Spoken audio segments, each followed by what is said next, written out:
Assalamualaikum warahmatullahi wabarakatuh. Innal hamdalillah nahmaduhu wa nasta'inuhu wa nastaghfiruh wa na'udzu billahi min syururi anfusina wa min sayyiati a'malina may yahdihillahu fala mudhillalah wa may yudlil fala hadiyalah. Asyhadu an la ilaha illallah wahdahu la syarikalah wa asyhadu anna Muhammadan abduhu wa rasuluh. Pada kesempatan kali ini saya akan membawakan tema bagaimana menjaga sholat dan menghindari dosa di bulan Ramadan. Jika kita ibaratkan area pacuan kuda, maka bulan Ramadan merupakan momen bagi umat muslim untuk berlomba-lomba meraih pahala ibadah sebanyak mungkin. Ada yang siang malam bertadarus Al-Quran, ada pula yang rajin sholat tarawih dari rakaat pertama sampai witir.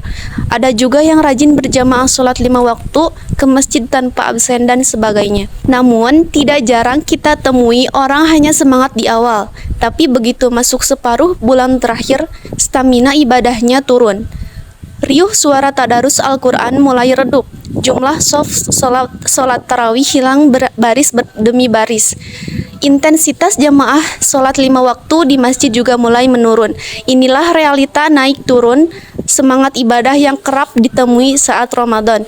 Oleh sebab itu, perlu kita cari obatnya. Ada beberapa tips untuk merawat semangat ibadah saat Ramadan.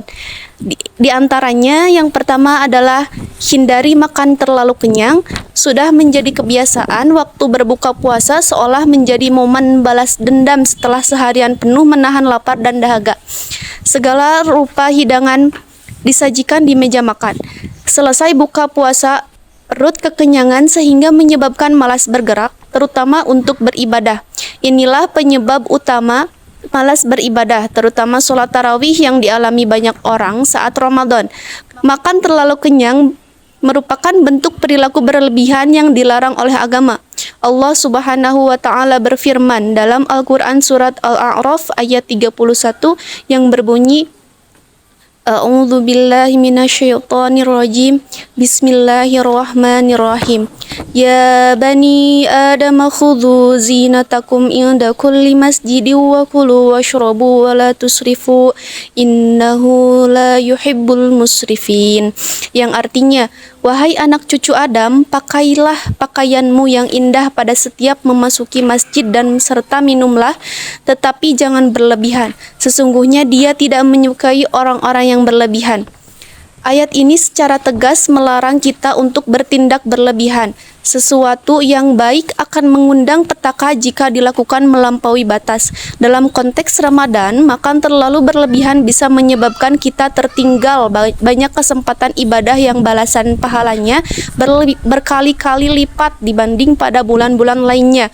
Terkait batas konsumsi makanan yang ideal, Rasulullah Shallallahu Alaihi Wasallam juga pernah bersabda, Ma mala'a adamiyun wi'a'an syarran fi batni fi bihasbi bni adama ukulat yukim nasulbah fa in kana la mahalah fa sulusun li ta'ami wa sulusun li syarabih wa sulusun li nafsih, yang artinya tiada tempat yang manusia isi yang lebih buruk daripada perut.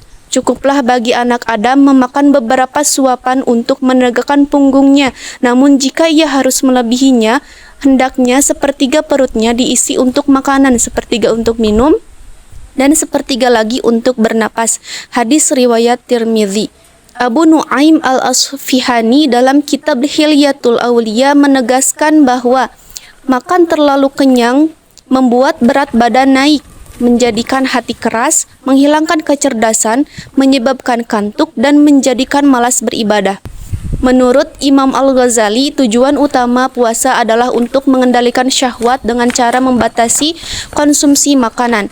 Jika berbuka puasa berlebihan, berarti telah mengabaikan tujuan inti tersebut.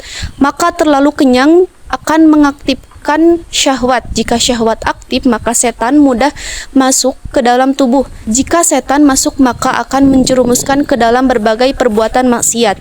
Upaya yang bisa dilakukan untuk merawat semangat ibadah selama Ramadan adalah dengan mengakhirkan sahur. Salah satu keistimewaan agama Islam adalah anjuran sahur bagi orang yang hendak berpuasa. Umat Yahudi dan Nasrani juga memiliki syariat puasa, tapi tidak mempunyai anjuran ini. Salah satu hikmah adanya anjuran sahur adalah menjaga stamina tubuh dari pagi sampai sore agar tetap kuat dalam beribadah. Lebih dianjurkan lagi jika sahur dilakukan pada sepertiga malam terakhir atau menjelang waktu imsak. Sebab semakin diakhirkan maka stamina tubuh bisa bertahan lebih lama. Rasulullah Shallallahu Alaihi Wasallam bersabda, "Bakiru bil iftari wa akhiru sahur," yang artinya segerakanlah berbuka dan akhirkanlah sahur. Hadis riwayat Ibnu Ati. Upaya berikutnya adalah menjauhi perbuatan maksiat. Dosa-dosa yang kita perbuat akan menjadi beban spiritual sehingga menjadikan malas beribadah. Imam Al-Ghazali menjelaskan, orang yang gampang melakukan maksiat akan membuat hatinya keras dan dijauhkan dari rahmat Allah. Hal inilah yang akan membuat dia malas beribadah.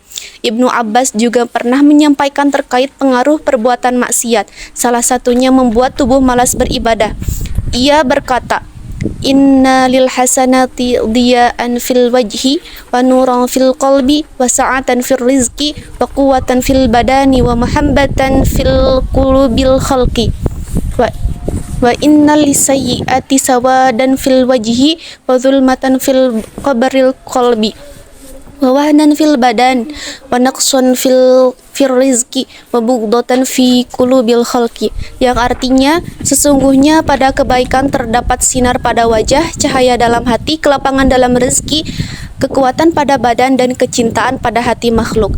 Sesungguhnya pada kejelekan terdapat kegelapan pada wajah, gulita pada alam kubur dan hati, kelemahan pada badan untuk beribadah, kekurangan dalam rezeki dan kebencian pada hati makhluk.